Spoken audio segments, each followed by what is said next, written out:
The massive space station called Terminus Point floated in the darkness between stars. It was bigger than most moons, with metal towers that stretched for miles and glowing windows that looked like tiny stars themselves. Inside the main hall, representatives from 47 different alien species gathered together. Some walked on 2 legs, others on 4 or 6. Some had scales, others had fur or smooth skin that changed colors. Some breathed oxygen, while others wore special suits that kept them alive in the station's atmosphere. Captain Wu stood at the entrance and watched the crowd. He was tall for a human, with short black hair and calm eyes. His blue uniform carried the symbol of Earth's Stellar Defense Force on the shoulder. He held his hands behind his back and tried not to show any nervousness. This was the biggest moment of his military career. Every 300 years, the Galactic Coalition held this war strategy summit. The best military minds from across known space came here to prove their skills. The test was always the same: build an army in a simulation and win battles against other commanders. The winner would earn their species a seat on the Coalition War Council. That seat meant power, influence, and respect across the galaxy. Wu knew what everyone thought about humans. Earth had only discovered faster-than-light travel 15 years ago. In galactic terms, humans were bobbies. Most species here had been traveling between stars for thousands of years. They had fought wars, built empires, and perfected the art of combat long before humans even invented the wheel. A tall insect-like creature approached him. It had 6 legs, 4 arms, and compound eyes that reflected light in strange ways. The translator device on Wu's collar buzzed to life. "You are the human representative?" the creature asked. Its voice sounded like clicking mandibles, but the translator made it sound flat and emotionless. "Yes, Captain Wu from Earth. I am commander of the Hive. I have studied your species' military history, very primitive, mostly fighting among yourselves, never against proper threats." The creature made a sound that might have been laughter. "This will be an interesting demonstration of human inadequacy." Before Wu could respond, a loud tone filled the hall. Everyone stopped talking and turned toward the center platform. A being made entirely of crystal floated up from the floor. Its body was transparent, with light moving through it like water. This was the simulation master from the collective. "Welcome, warriors of the Coalition," said. Its voice echoed in everyone's mind rather than through the air. "You all know why you are here. Each of you will enter the grand simulation. You will receive identical starting resources, the same amount of materials, energy, and basic units. The simulation will generate a random battlefield for each participant." The crystal being rotated slowly, addressing all parts of the massive crowd. "You will have 6 standard hours to build your forces and execute your strategy. The simulation measures many things: military strength, territorial control, resource management, and strategic efficiency. The commander with the highest overall score wins. The rules are absolute. The judges are the simulation's artificial intelligence systems. They cannot be fooled or bribed." Holographic displays appeared above the crowd, showing examples of past simulations. Wu watched armies of thousands clash across alien landscapes. He saw siege weapons that could destroy mountains, shields that could stop nuclear explosions, and soldiers that moved faster than sound. "Each species may send only one representative," continued. "That commander's performance will determine their species standing in the coalition for the next 3 centuries. Choose your strategies carefully." The crowd broke into excited conversation. Different species gathered in groups, their commanders discussing tactics and strategies. Wu noticed that many of them looked at him and whispered. Some pointed. A few laughed. He walked to the viewing area where the other humans waited. There were only 5 of them. Lieutenant Yi Jin, a young woman with sharp eyes, stepped forward. "Captain, the other species are already planning their army compositions. They are building swarm tactics with millions of small units. They are focusing on heavy artillery and siege warfare. The one to create elite special forces. What's our strategy? Wu looked at the holographic displays again. Every past winner had followed the same basic pattern: build a strong economy, create a powerful army, and dominate the battlefield through superior force. The differences were only in the details. Some species preferred quality over quantity. Others did the opposite. But they all followed the same fundamental approach. "I need to see the simulation parameters first," he said quietly. Yi Jin frowned. "The parameters are always the same, sir. Build, fight, conquer. That's been the format for 900 years. "Maybe that's the problem," Wu said. Before Yi Jin could ask what he meant, called everyone to attention again. "Commanders, please enter your simulation pods. The test will begin in 10 minutes. Wu walked to his assigned pod. It was a white sphere with a comfortable chair inside and a helmet that would connect directly to his brain. The simulation would feel completely real, but his body would remain safe in the pod. He sat down and put on the helmet. Around him, 46 other commanders did the same. Through the pod's transparent wall, he could see Commander entering a pod designed for species. The commander's mandibles moved in what was probably an expression of confidence. His voice filled his mind. "Commanders, the simulation will begin in 60 seconds. Remember, this is not just a test of military might. It is a test of strategic thinking, resource management, and leadership. The coalition needs commanders who can win wars, not just battles. May the best strategist prevail." The countdown began. Wu closed his eyes and took a deep breath. He had spent 3 months preparing for this moment. He had studied every previous summit, analyzed every winning strategy, and reviewed thousands of years of military history from dozens of species. But he had also done something else. He had looked for the one thing that no one else seemed to notice, the assumptions everyone made without questioning them. The countdown reached 0. Light flashed behind his closed eyes. When he opened them, he was standing on a hilltop overlooking a vast valley. The simulation had begun. All around him, in 46 other simulated worlds, alien commanders were already shouting orders and building their armies. Wu stood still and looked at the landscape. He smiled slightly. Everyone else was about to play the game they expected. He was about to play a completely different one. The simulation world felt completely real. Wu could feel the wind on his face and smell the grass beneath his feet. The sun was warm and birds flew in the sky. If he didn't know better, he would think this was an actual planet somewhere in the galaxy. In the amphitheater outside the simulation, thousands of aliens watched on giant holographic displays. Each commander's battlefield was visible to everyone. The displays showed what each participant was doing in real time. Across 46 battlefields, the alien commanders immediately started building. Construction facilities appeared from nothing, created by the simulation starting resources. Training grounds materialized. Barracks rose from the ground. Production centers hummed to life. Commander of the began spawning drone factories. Within minutes, thousands of small insect-like units poured out, ready to swarm any enemy.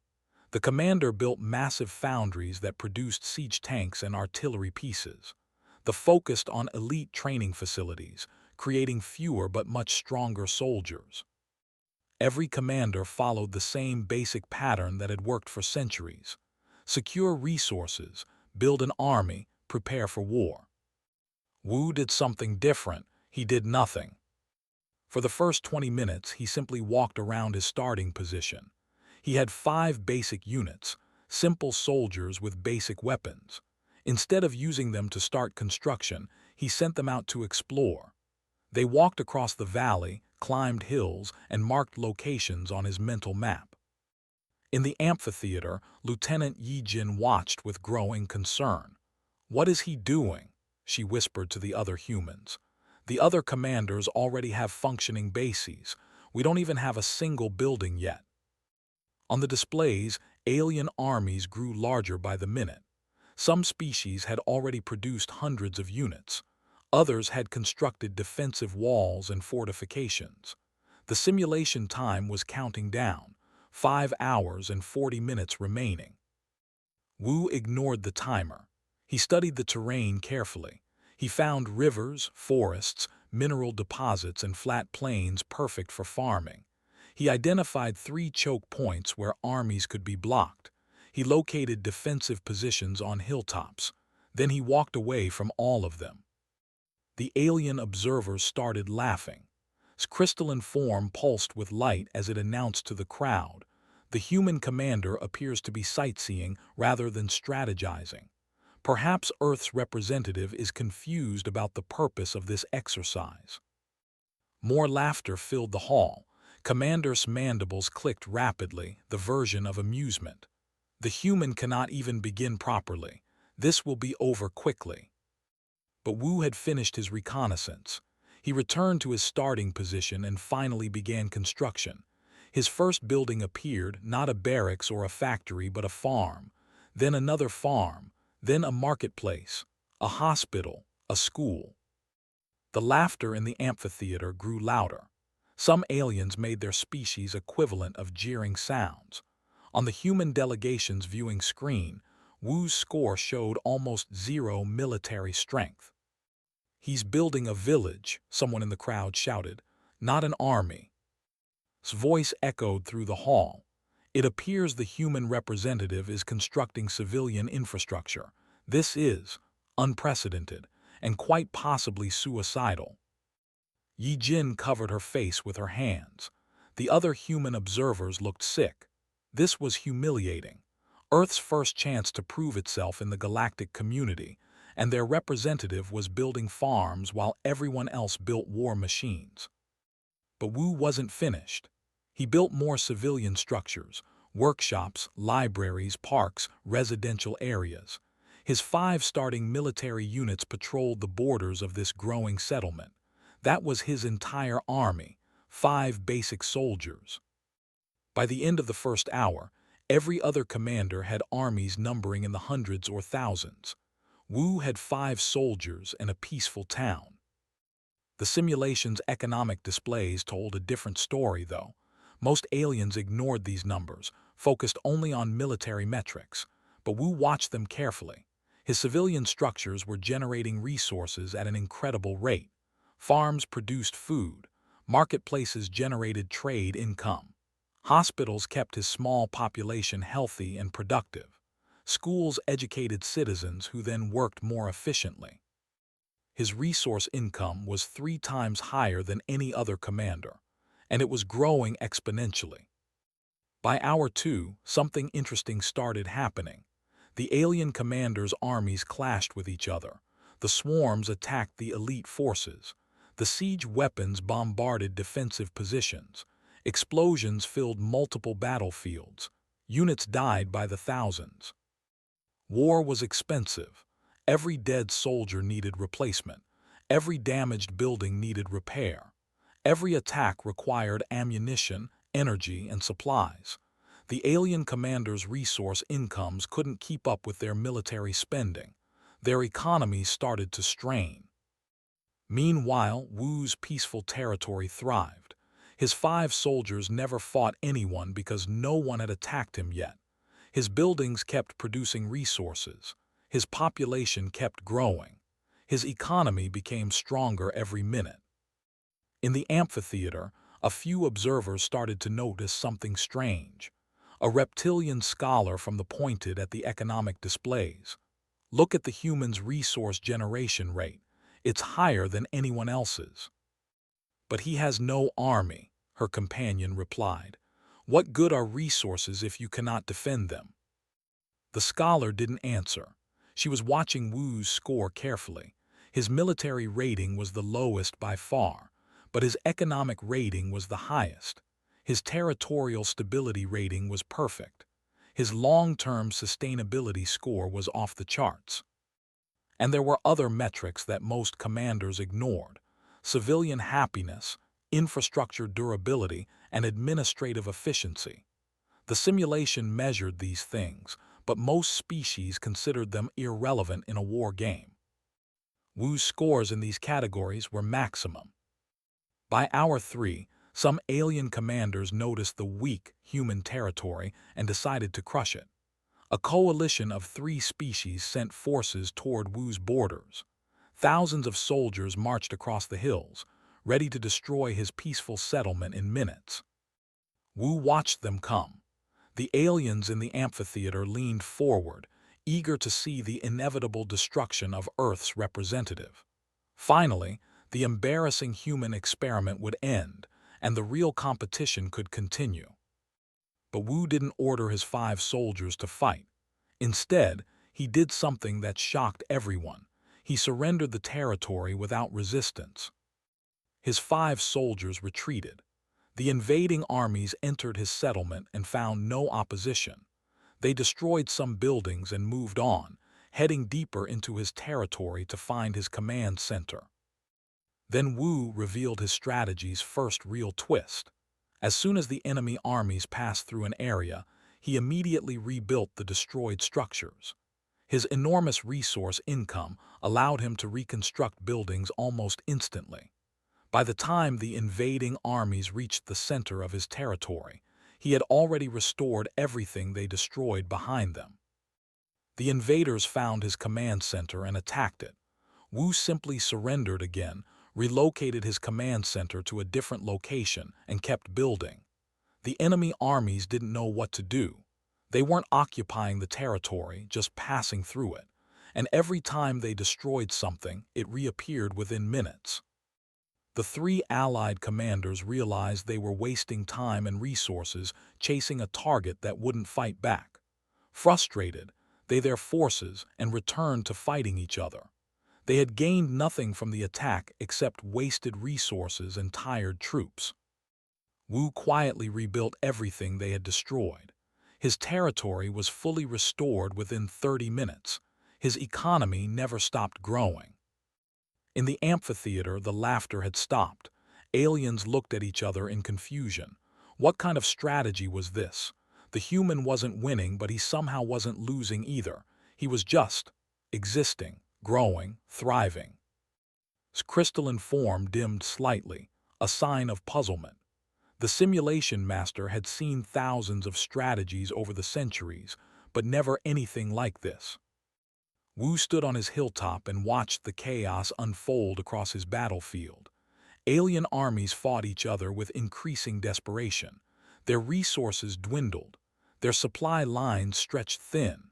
Their economies buckled under military spending. And all the while, his peaceful territory kept growing, kept producing, kept getting stronger.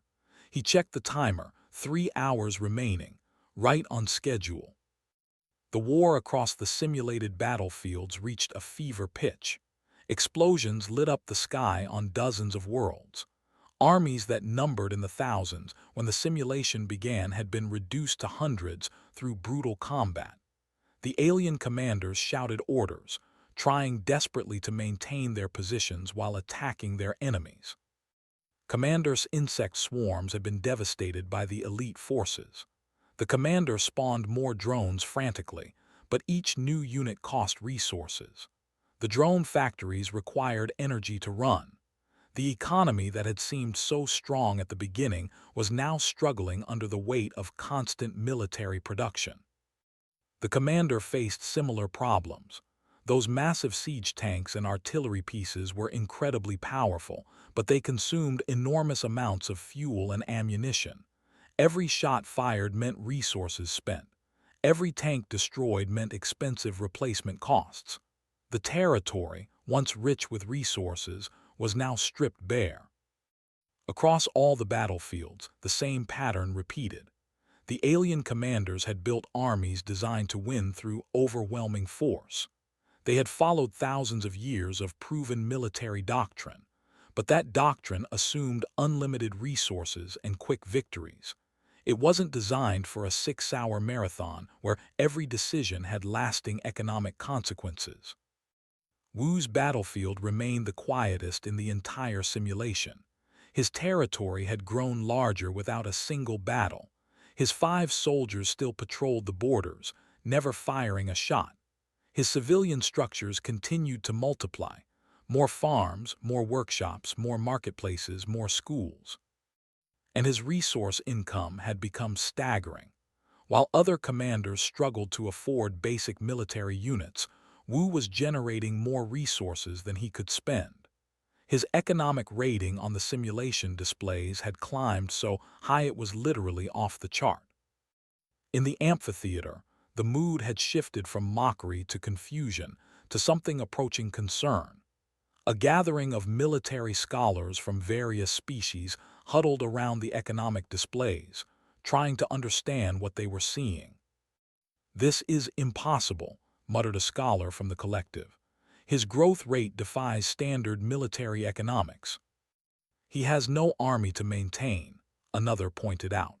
"No weapons to fuel, no soldiers to feed combat rations, no vehicles to repair. Every resource he generates goes back into his economy." But what good is an economy if he cannot defend it? As if answering that question, another coalition of alien commanders decided to attack Wu's territory. This time, 5 species joined forces. They had watched the previous attack fail and decided that overwhelming numbers were needed. They sent a combined army of over 10,000 units toward his borders. Yi Jin watched the displays with growing horror.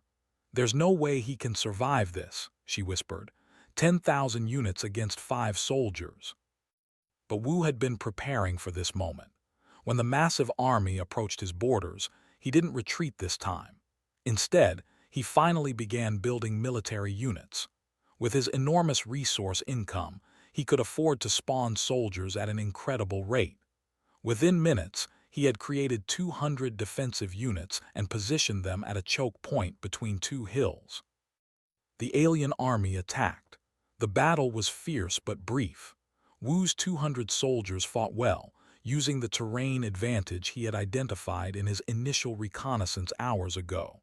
They held the choke point just long enough, then retreated in organized fashion. They fell back to a second defensive position and held that one too. The alien commanders were confused. The human was finally fighting, but not trying to win. He was trading space for time, slowly retreating while inflicting casualties. Every minute the aliens spent chasing his forces was a minute they weren't earning resources or defending their own territories. Then Wu did something unexpected again. He stopped retreating and offered a peace treaty. The simulation had a diplomacy feature that was rarely used. Most commanders forgot it existed because they were too focused on military victory. The peace treaty offered the 5 attacking species a deal. They could have access to trade routes through his territory in exchange for ending hostilities. They would gain economic benefits without the cost of continued fighting. 2 of the 5 commanders, seeing their resources nearly depleted, accepted immediately. Their armies stopped fighting and the other 3 continued the attack, but now they were badly outnumbered by Wu's forces. Without their allies, they couldn't maintain the offensive. They too, frustrated and angry. Wu had just won his first military engagement by fighting the minimum necessary amount and then negotiating peace. He had spent a fraction of what the attackers spent and lost fewer units. More importantly, his economy had never stopped growing during the entire conflict. The 2 species that accepted the peace treaty now had trade routes through his territory. The simulation gave them economic bonuses for this trade, which helped their struggling economies. But it gave Wu even larger bonuses. He was now earning resources from trade agreements on top of his already massive civilian income. In the amphitheater, stunned silence had replaced the earlier laughter. His crystalline form pulsed erratically, processing what it was witnessing. The simulation master announced, "The human commander's score has moved into 3rd place overall." 3rd place, with only one small battle fought. While the alien commanders had been slaughtering each other for hours, Wu had quietly climbed the rankings through economic dominance and diplomatic maneuvering. Commander's mandibles clicked in disbelief. The commander had lost over 5,000 drones in various battles and was now struggling to rebuild. Meanwhile, the human had lost maybe 30 soldiers and was thriving. At the 4-hour mark, the simulation took another turn. Several alien economies completely collapsed. 3 commanders watched helplessly as their territories fell apart from resource depletion. Their armies, lacking supplies, began to disintegrate. Units stopped responding to orders. Buildings shut down from lack of energy. These 3 commanders were officially eliminated from the competition. Their scores locked in place and their simulations ended. They sat in their pods, shocked and humiliated. They had followed every rule of proper military strategy, and they had failed. Wu sent diplomatic messages to the remaining commanders. He offered economic aid packages, resources in exchange for non-aggression pacts. Several desperate commanders accepted. They needed the resources to keep their armies functional, even if it meant giving the human more diplomatic leverage. Each agreement made Wu stronger, and the alien commanders more dependent on him. It was a subtle form of conquest that didn't require firing a single shot. By hour 4.5, only 20 commanders remained in the competition. 17 species had been eliminated through economic collapse or military defeat. The survivors were exhausted, their territories damaged, their armies depleted. Wu's territory covered a third of his map now. It was a sprawling civilization with thriving cities, efficient infrastructure, and happy citizens. His military consisted of a modest defense force of 500 units, but his economic power dwarfed everyone else's. The simulation displays showed an updated ranking. Wu had moved into first place. The amphitheater erupted in chaos. Aliens shouted at the displays, demanding explanations. This couldn't be right. How could the human be winning? He had barely fought at all. Called for silence, but the crystalline being's voice lacked its earlier confidence. The simulation's artificial intelligence judges are reviewing all scoring metrics. The rankings are correct according to established parameters. Yijin stared at the display in shock. Then she started laughing. He actually did it. He found a way to win without playing their game. On the other side of the amphitheater, an old general named Sung watched the displays with admiration. He was retired now, but he had commanded armies for 60 years. He understood military strategy at a level few could match. "Brilliant," he muttered to himself. "Absolutely brilliant. He's not trying to win the war. He's making the war too expensive for anyone else to win." The remaining 90 minutes of the simulation would determine if Wu could maintain his lead. But he had already demonstrated something that shocked the galactic community. Human strategic thinking was unlike anything they had seen before. Raised one crystalline appendage, and the simulation froze. All 47 battlefields paused in mid-action. Soldiers stopped mid-stride. Explosions hung in the air like frozen flowers. In the pods, commanders blinked in confusion as time itself seemed to stop. "There has been a request for official review," announced to the amphitheater. Its voice carried an edge that hadn't been there before. "Multiple participants have challenged the scoring metrics. Before we continue, the simulation judges will verify all calculations." This had never happened before in the 900-year history of the War Strategy Summit. The alien observers buzzed with conversation. Some looked angry, others looked curious. Many kept glancing at the human delegation with expressions that ranged from suspicion to grudging interest. Commander stood up in the amphitheater, its insect body trembling with agitation. "This is an error. The human has barely engaged in combat. How can he lead the scores? The simulation must be malfunctioning." Other commanders joined the protest. The representative, a massive aquatic creature in a water-filled suit, raised its voice. "We demand a complete audit. The human strategy violates the spirit of the competition." crystalline form pulsed with different colors as it communicated with the simulation's artificial intelligence judges. Long minutes passed. The tension in the amphitheater grew thicker. Yi Jin looked at her fellow humans nervously. Had they somehow broken the rules without knowing it? Finally spoke. The artificial intelligence judges have completed their review. The simulation is functioning perfectly. There are no errors in scoring calculations. Captain Wu's strategy, while highly unconventional, violates no rules. All metrics are being measured correctly according to the parameters established 300 years ago. Then the parameters are wrong, shouted a commander from the back of the hall. The parameters, said coldly, were agreed upon by your predecessors. The simulation measures comprehensive strategic capability, military strength, economic management, territorial control, resource efficiency, diplomatic skill, and long-term sustainability. These criteria have not changed in 900 years. The crystalline being rotated to face the displays showing Wu's territory. What has changed is that someone finally paid attention to all of them instead of focusing solely on military might. Brought up detailed scoring breakdowns for everyone to see. The displays showed categories that most commanders had ignored: economic growth rate, infrastructure stability, civilian happiness, diplomatic agreements, resource conservation, and sustainable territorial expansion. Wu's scores in these categories were nearly perfect. Meanwhile, the alien commanders had poured everything into military strength while their civilian economies crumbled. Their territories became unstable, and their resources depleted. The test, continued, was never just about building the biggest army.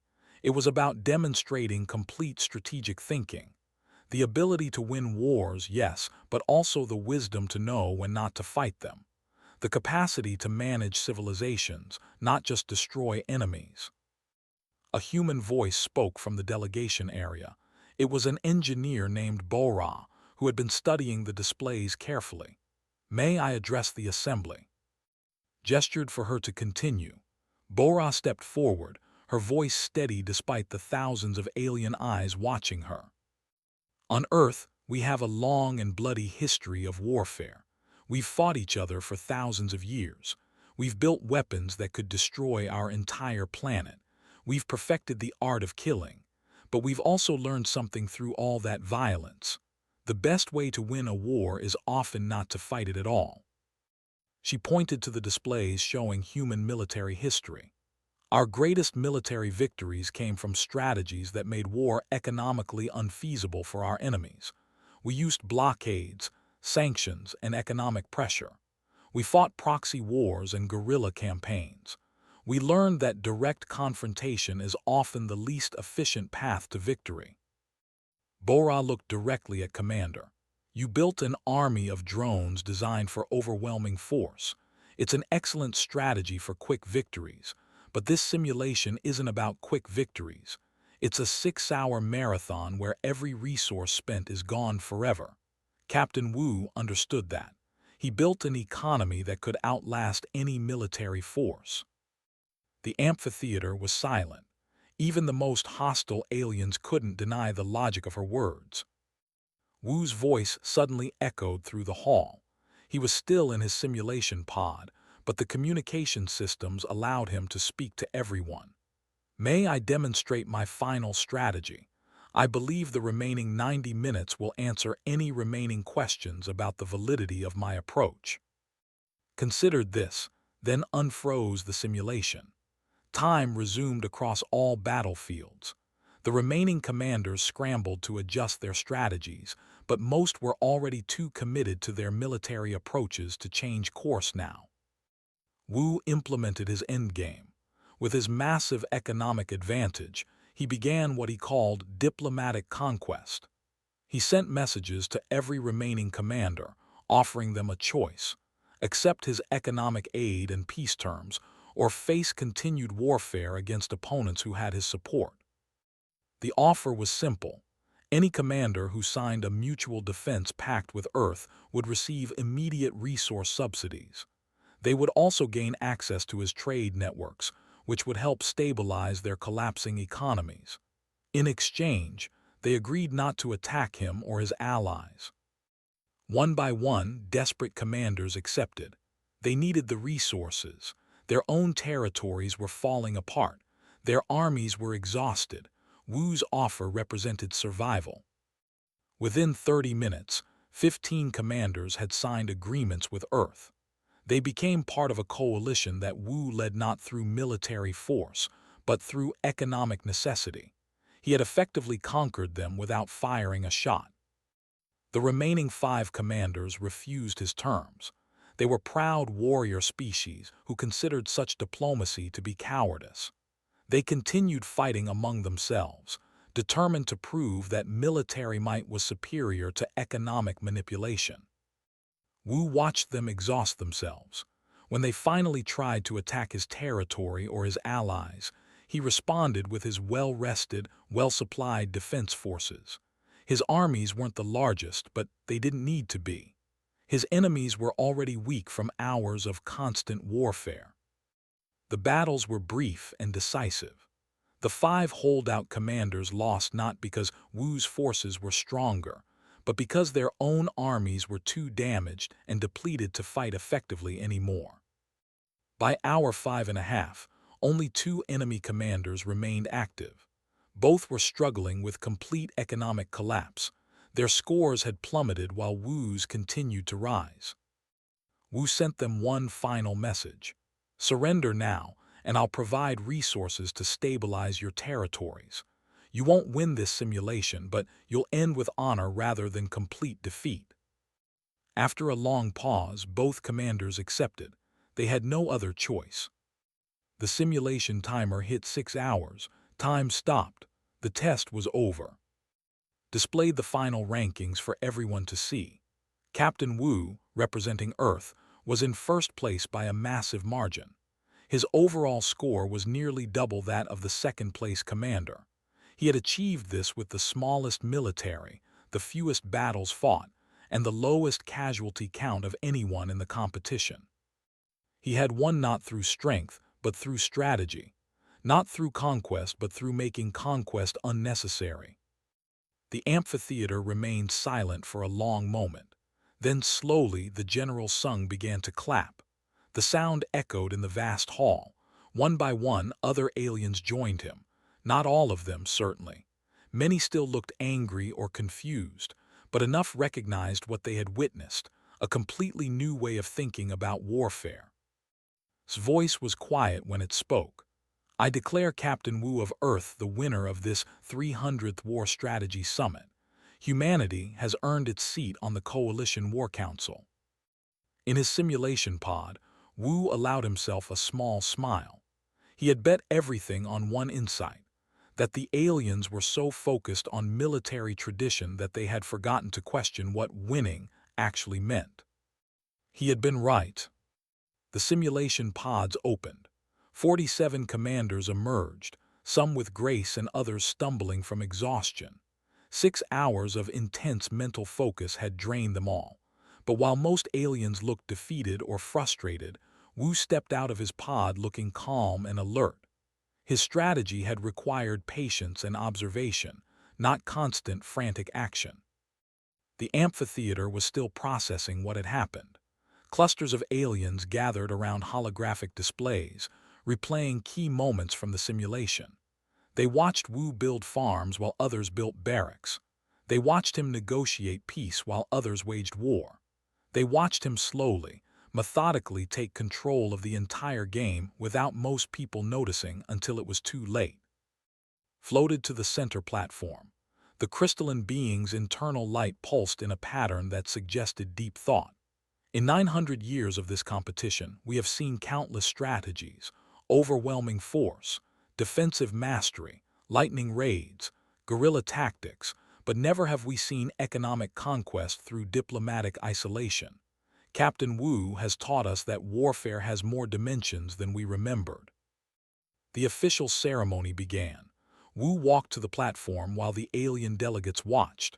Some looked at him with newfound respect. Others couldn't hide their resentment. Commander's compound eyes reflected anger and confusion in equal measure. Presented Wu with the Coalition Council seal, a small device that would grant him access to the highest levels of galactic government. Humanity is now a permanent member of the War Council. Your voice will help shape military policy for the next 3 centuries. Wu accepted the seal and turned to face the assembly. He knew this was a critical moment. He could gloat, prove his superiority and make enemies, or he could build bridges and gain allies. The choice would define Earth's relationship with the galaxy for generations. "Thank you," he said simply. His voice carried through the hall's translation systems. "I want to be clear about something. I didn't win because humans are better strategists than anyone here. I won because I had the advantage of ignorance." Confused murmurs rippled through the crowd. Wu continued, "Every species here has thousands of years of military tradition. You have refined warfare to an art form. Your tactical doctrines are perfect for what they were designed to do. But that perfection became a cage. You all knew exactly how the game should be played, so none of you questioned whether it should be played that way at all." He gestured to the displays still showing his simulation. "Humans are new to galactic warfare. We don't have ancient traditions telling us the right way to fight. We had to figure it out ourselves through trial and mostly error, to be honest. That gave me the freedom to look at this challenge without assumptions." A small alien with blue scales raised its hand. "Are you saying your lack of experience was an advantage?" "In this specific situation, yes. Sometimes not knowing the rules means you can see solutions that rule followers miss." Wu smiled slightly. "But I'm also saying I learned from all of you. Every strategy I watched in the historical records taught me something. I just combined those lessons in a new way." The mood in the amphitheater began to shift. Wu wasn't claiming superiority. He was offering partnership. He was suggesting that human and alien strategic thinking could complement each other rather than compete. Over the following days, the real work began. Wu met with military leaders from across the coalition. Some meetings were hostile. The Hive Council demanded to know his techniques so they could counter them. Other meetings were productive.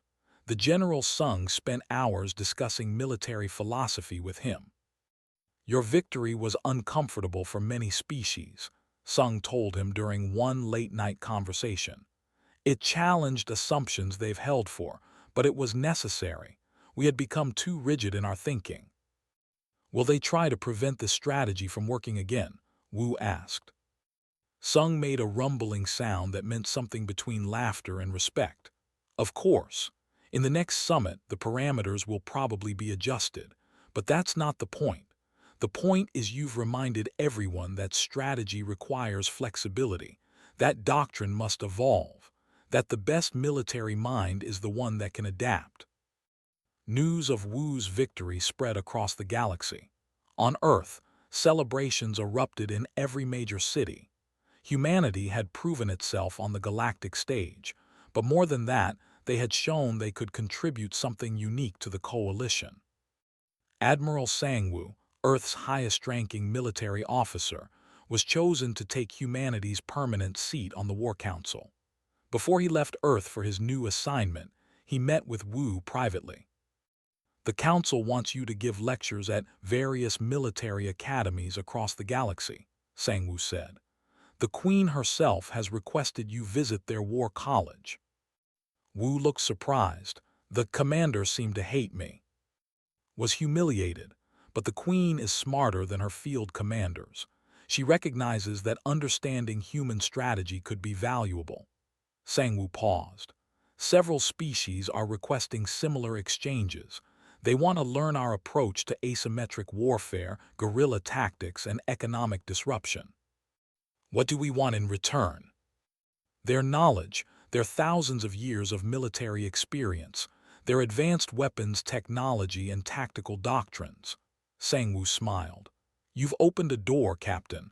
Now we need to walk through it carefully." Months later, Wu stood in a classroom at the military academy. Hundreds of insect-like students watched him with their compound eyes. He felt like he was being observed by 1,000 tiny mirrors. "Your instinct is to build swarms," he told them, "to overwhelm enemies with numbers. It's a good strategy that has worked for your species for eons. I'm not here to tell you it's wrong. I'm here to ask, what happens when you face an enemy who won't fight your swarms?" The students clicked their mandibles in confusion. One asked, "How can an enemy avoid battle?" "By making battle economically pointless, by making peace more profitable than war, by turning your own strength into a weakness." Wu displayed examples from Earth's military history: guerrilla fighters who avoided direct confrontation, economic sanctions that crippled stronger nations, diplomatic isolation that toppled governments without firing a shot. The students were fascinated and disturbed in equal measure. These concepts challenged everything they knew about warfare, but they learned, they adapted, they began to think differently. Similar scenes played out at military academies across the galaxy. Human instructors taught alien strategies that seemed counterintuitive at first but made sense upon deeper examination. In exchange, human officers learned from alien tactical doctrines that had been perfected over. Lieutenant Ye Jin, now promoted to commander, visited Wu at one of his lectures. "You've become famous," she said. "There are species calling you the unconventional commander. Some are even calling you the human who sees corners." "That last one doesn't translate well," Wu said with a laugh. "It means someone who sees solutions in unexpected places. It's a compliment." Yijin's expression became serious. "You've changed how the galaxy thinks about warfare. That's a big responsibility." "I know, but I didn't do it alone. Every human who came before me contributed to this moment.